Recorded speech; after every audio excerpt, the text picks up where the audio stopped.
We're parents, teachers, and educators, and like you, we're passionate about restoring our culture for Christ. This is Veritas Vox, the voice of classical Christian education. Hello again, and welcome to Veritas Vox, the voice of classical Christian education. Today we have with us John Hendrix, who has written a book recently that we're going to tell you about. He is the author of a book called Mythmakers, excuse me. And John, I want to welcome you. Thanks for joining us. Oh, glad to be here. Well, John, before we get started, we always like to learn a little bit about our guests. So tell us a little bit about your family, your education, your career. Well, I grew up in St. Louis. I went to undergrad at the University of Kansas, and from there moved to New York City to go to graduate school in New York. I worked for 3 years at the New York Times as an art director. I got my MFA from the School of Visual Arts, and it was there that my wife and I, Andrea, we met in high school, actually. Were pregnant with our first child, Jack, who we just took to college. So like that's, gives you a sense of the scale. And we came back to St. Louis, and I teach at Washington University in St. Louis, often known as WashU, and I'm the chair of the graduate program there, which I started, MFA Illustration and Visual Culture. Okay. So it's been now I'm in my 19th year of teaching at WashU, and when I got here, I just knew very little about anything really, including teaching, and so that's been a big part of my practice in my world. But yeah, alongside all that stuff, I've been making books and graphic novels for young people. Yeah, well, you're a busy guy, and I got to tell you, if you told me to guess how many years you've been teaching, based on your look, I would have guessed maybe 6 or 8, and you would have Yeah, started at the age of 22. yeah, that's right. You're you look younger than you must be from the years that you've put in already. Thank you. Yeah, I've maybe I've drank some kind of youth potion that Gandalf came up with, but yeah. Well, I after this, I need to find out your secret because I don't feel like I look any younger than my age. So, the Mythmakers, the subtitle, The Remarkable Fellowship of C.S. Lewis and J.R.R. Tolkien. The authors have remained very popular, even in, I won't say pop culture, but in contemporary culture at least. Movies have been made from their works that have kept them in the main. Their writings, especially the trilogy from Tolkien, The Lord of the Rings, and of course the Chronicles of Narnia. There's a lot more to what they've written, but those two stand out. But tell us a little bit about why you wrote the book you did. What were you trying to accomplish, or what problem were you trying to solve with it? Yeah, I first of all, I made the book because I am a fan. I owe so much to their work. If you read it, you can tell that this is fan art on some level. Well, I mean, also it's astonishing. We're coming up on the 70th anniversary of Fellowship coming out, and it is still a property, an idea, a story that is resonant and is being readapted. And I mean, if you've watched Rings of Power, there is so much potency to Lord of the Rings and to Narnia. Greta Gerwig is adapting the Narnia tales for Netflix. And so, yes, you may know their story, or at least the top level of their story. Hey, these guys knew each other at Oxford. They were professors at the same time. They were in this group called the Inklings.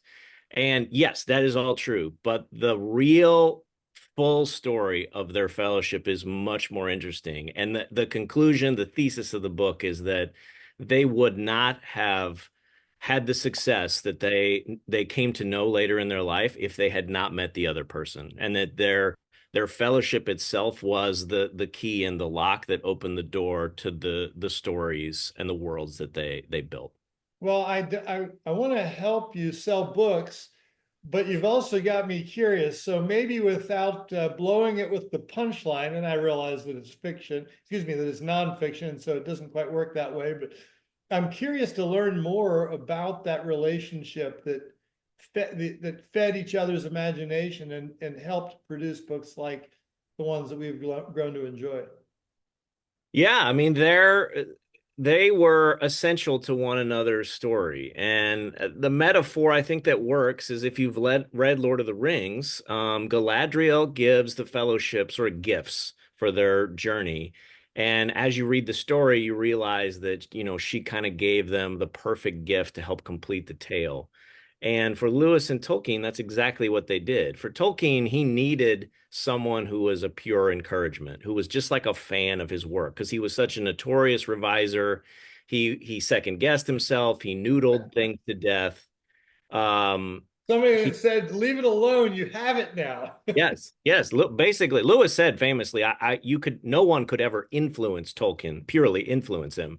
But what he was an encouragement, and Tolkien talks about that in his letters. And then for Lewis, the thing that Lewis needed, because when he met Tolkien, he was an atheist, and he was bitter and broken from World War One. He was writing poetry that was about the despair of the world because the things that he loved the most in his life, the things that brought him the most joy, that was the word he used, were the things that were imaginary. So imagine if everything that was real was grim and hopeless, and everything that was imaginary was full of hope. And so what Tolkien gave him, Tolkien didn't convert Lewis, but Tolkien gave him again just enough of a way to, as scholar Alan Jacobs says, to read the story the right way. And that there's a single conversation that I talk about in the book on Addison's Walk in 1929 that many scholars believe is one of the most important single conversations to happen in the 20th century, where Tolkien basically convinces Lewis that myths are not lies. Myths are more true than true because they point to something that can be said in no other way. And that starts Lewis down this path where he never would have written any of his works without that moment and without his Yeah. mentorship Tolkien. Yeah, we find in some areas of Christendom today people that don't like myths because they're not true. And you're addressing that a little bit. Can you unpack that a little bit as if you're talking to someone who has a negative sense of myths and mythology? Yeah, well, I go into this in the book a little bit. You're really Tolkien good. Tolkien and Lewis began their journey together. They meet when they have a shared love of Norse mythology. They both long for these stories of Balder, of the sacrifice, of myth and quest, and they began reading them together in this reading group because Tolkien was always starting these like cute little groups with funny names. So they had this group called the Coal Biters, and they read Norse myths together, often in Icelandic or other languages. And the love of myth in Tolkien's mind was like it was like a holy act to think about myth because of the way humanity has been telling the same stories to one another over and over and over and over. And Joseph Campbell talks about this in The Hero's Journey. I talk about that in the book where that comes from. Like Jungian psychology talks about this. Like, why do humans tell this particular story? The particular story that happens to have been embodied in the tale of Jesus Christ of Nazareth. Now, of course, if you are a skeptic, you would say, well, that is just another myth that has been told. Another telling of the same myth. Yeah. Yeah, but what Tolkien was saying is no, no, no. This was the myth that actually came true. Like it is God writing a myth that looks like our myths. And this little fact is the thing that sent Lewis over the edge. Like he's like, you're right. If a myth was ever to become embodied in the human story, it would look something like the story of Jesus of Nazareth. And that was a thread that once Lewis began to pull on it, he couldn't put the sweater back together, if that's terrible metaphor. But it sent him down. He became a theist, and then there's this great story that he talks about where he's on a motorcycle and he's riding with his brother to the Whipsnade Zoo. And when he started the journey, he wasn't a believer in Christ. And then when he got to the zoo, he was. So there was not it was just like he describes it as like a person who is asleep, realizing that they're now awake. It kind of happened to him. So anyway, their shared journey together and how they encourage one another along the path to make their works is really beautiful and tragic too, because they eventually had a falling out.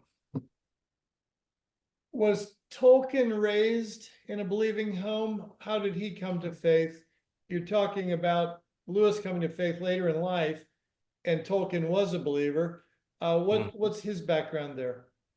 Yeah, Lewis grew up in Northern Ireland or in Ireland, and he was an Anglican and Tolkien was a Catholic. And so they had a very different worldview and their understanding of scripture was very different. But in many ways, they shared so much. They both were orphans on some level. Tolkien lost both of his parents. Lewis lost his mother and then was sent to England alone for school away from his father. So in many ways, they both felt the isolation of young childhood away from their parents. And Tolkien himself was very it's funny, people tend to think like, oh, Lewis was the Christian and Tolkien was just his friend who wrote these awesome stories that have nothing to do with the Bible.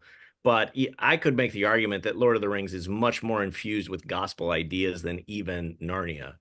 Um, and so, yes, they both shared a sort of love of scripture and the Bible, but came at it from very different theological viewpoints, which was part of what kind of seeded some of the tension that grew up later in their life. Yeah.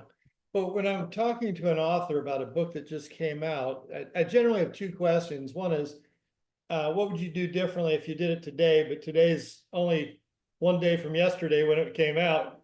At this point, it's very fresh. And Bob maybe has some thoughts on that. But I'm curious, what were you trying to accomplish? What problem were you trying to solve in the writing of the book? Yeah, I mean, for me, the reason why the book exists is uh, why do myths exist? Like, it is, of course, about their friendship. It is, but I'm using their friendship as a lens to ask this larger question. In the book, I talk about where do fairy tales come from, but underneath that, why do fairy tales exist? And so this idea of humanity telling itself stories over and over again, and these stories sort of existing in a space that is separate from the rest of our world and is like a portal that human beings can access, particularly for joy. I mean, there is a season of the year for me that like the weather gets colder and like I want to go to Middle Earth. I want to start Fellowship of the Ring because I want to, go back to that place. And so the stories have done that for thousands and thousands of years. And like, what is that longing about? Lewis in some of his theological works writes about the longing for longing, which he calls the German word Sehnsucht, which is like that sense of, he says, like smelling a flower the scent of a flower that you have never actually seen in person. And like there is this longing for what they would call the new creation. There is a longing for things to be made right for once and for all that every human being shares. And Tolkien essentially believed that like that is what fairy tales do. They allow us access to the shore beyond the shore. And that is their power. That is why you tell myths. That is why they ring true in humanity. And they both came to believe that deeply in their works. It's fascinating. And is it fair to say that in the 21st century, we have not appreciated the value of myth the way that some of our forefathers did? What's your understanding of the development of thought like that? So, okay, one of the reasons and arguments I make for why Tolkien and Lewis caught on when it did is basically, I think modernity has exhausted us. Like modernity has given us very little to enjoy in the world. Post-Enlightenment, the world is a collection of atoms and facts and random occurrence. And what Tolkien and Lewis gave us in their stories is the idea of the miraculous being important. And I think for people who are not even religious, but who long to have a connection to the world that is supernatural, that gives them a way to place themselves in a larger story, is why people like reading Tolkien and Lewis, because it allows them to see themselves inside this bigger story. It's why people in fandom today, like not just read stories, but identify with them and even dress up as those characters, because it is a kind of belonging in a bigger story that, frankly, I think we were all made to have. And modernity has basically cut us off from that.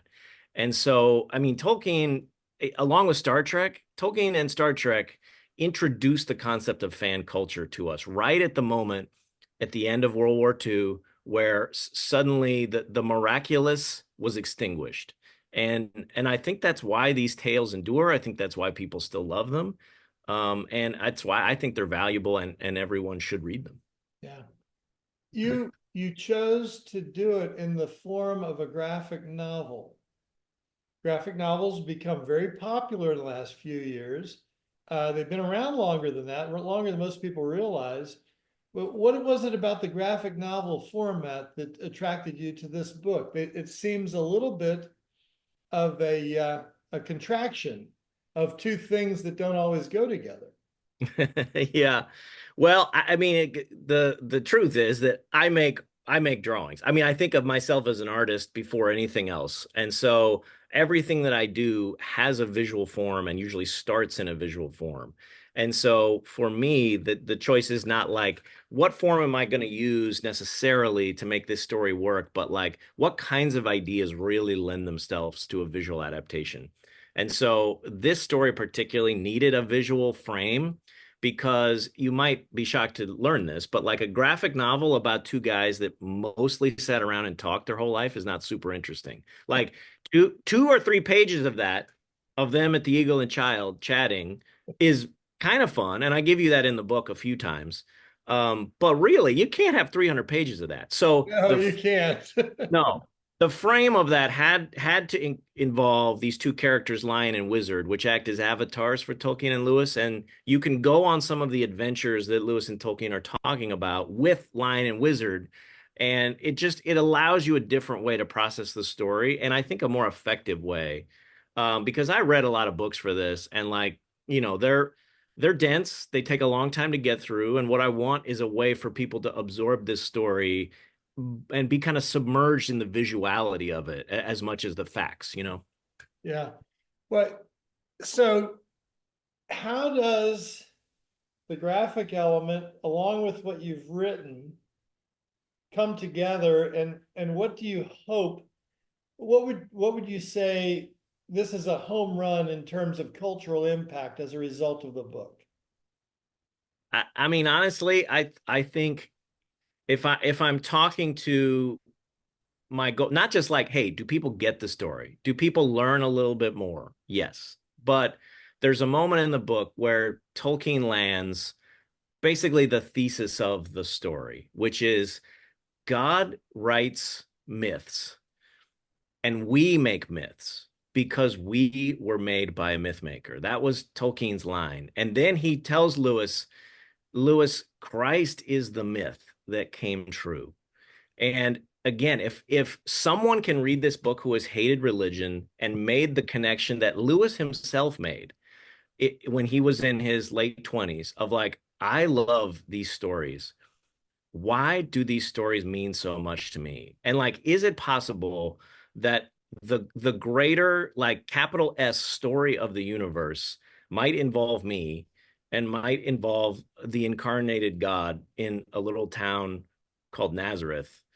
uh to me, that is enough of a little, like, a flickering in someone's mind and heart that like maybe those two things are connected. Because I think honestly Lewis's conversion story is crazy. It's wild that if you heard it from a friend, if that happened to a friend of yours, you would tell it to people and be like, you will not believe the change that came over this person's life. So like that I know that happens, a lot in the world, and it's people we don't really know of. So it's not like it's rare, but just in Lewis's case, it is so profound and interesting, and that's part of where the heart of the book came from.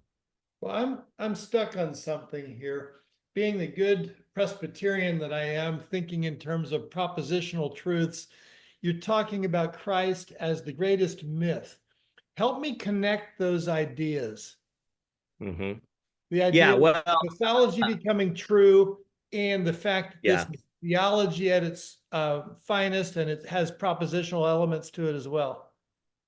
Yeah. Yeah, again, I think you have to release the idea of myth being a synonym for something that is made up, right? Because we talk Okay. about the definition of myth in this book, and myths had function in society, and most people knew when they were listening to them that that story was recounting something that was extremely valuable to them and represented something that was true and real. And so when saying Christ is a myth, it's not saying that he was fake or fabricated, but that he represented like under foundational idea inside of all human longing, one to be like one with our creator, to actually commune with something or someone that has perfection inside of them, right? Like even in Lord of the Rings, the longing to speak to trees, right? There are talking trees inside of Lord of the Rings. That is pointing to, I think, a desire for us to be at home with our creation and like to finally be in a place that is not tainted by division or separation. And so again, all of these core ideas are embodied in the gospel story. And by saying that the gospel is a myth come true does not mean to say that it's fake or it's made up. It's just it's pinging all of these deep human longings that go back inside of lots of the stories we tell over thousands of years. Is it fair to say that we've lost some of that appreciation and understanding? You identified me well when you said, don't think of it as synonymous with something made up. Where did that loss first start to show its ugly head? Yeah, I mean, I think we as probably Christians in the 20th century are just very uh overly worried about not saying things that are fully true or sort of like sliding into relevancy or, all spokes go to the center of the wheel or think like, but these are basically worries that I think are not grounded in history. And the humanity has been telling so many stories for such a long time that I think you just can't read the world's literature and not come away with certain conclusions about their core aims and the core desires. I mean, many people can critique the story of Christ as being much, and Lewis talks about this all the time, as being like the Corn King myth, which we see occur in lots of local mythology, right? Which is like the sort of rising and dying God to come back, and so like resurrection as a theme. So one way you can look at it, see like, oh well, all these cultures were telling stories about resurrection. Here's just another one, right? But of course, there's another way to see that, which is like if you were God and you were trying to tell a story that resonated with every single person in the world, how might you tell that story um, to make the most impact? Because God knows this. There is nothing on earth more powerful than a story. It's why Jesus told parables. It's why he did not lay out like, here are my three principles I'd like you to take away from this talk. It's why he told Write this a down. narrative. Yeah, he told a story because we are a story, right? And the stories get into us in a way that pure data or three takeaways from Jesus's Sermon on the Mount just don't. Yeah. You have the pleasure of teaching at Washington University, which I understand to be a wonderful school. Tell me about the students that you have coming there. I'm sorry if this is a curveball question. I'm sure you can handle it, but it wasn't anything that I thought of before just now. But how do they come to you and how do they leave you? Yeah, when they come to our graduate program, a lot of them they're all very talented. They're all makers. They all are writers, and they're in sort of very different places when they come to graduate school, as you might imagine. And my goal as a faculty member is flourishing for them. I want them to flourish in their work, in their life, in who they are as a human being. And so that's my goal for them. And I try to listen to them and help them get to the goals that they want. And usually that's about writing and learning to understand their voice, And then, of course, the word and the image, and we work with them on both of how they make their images and their words sort of answer those deepest questions and things they want to tell the world. And the name of our program is Illustration of Visual Culture, so it's about shaping culture, Yeah. and we happen to do that through the things that we write and draw. Yeah.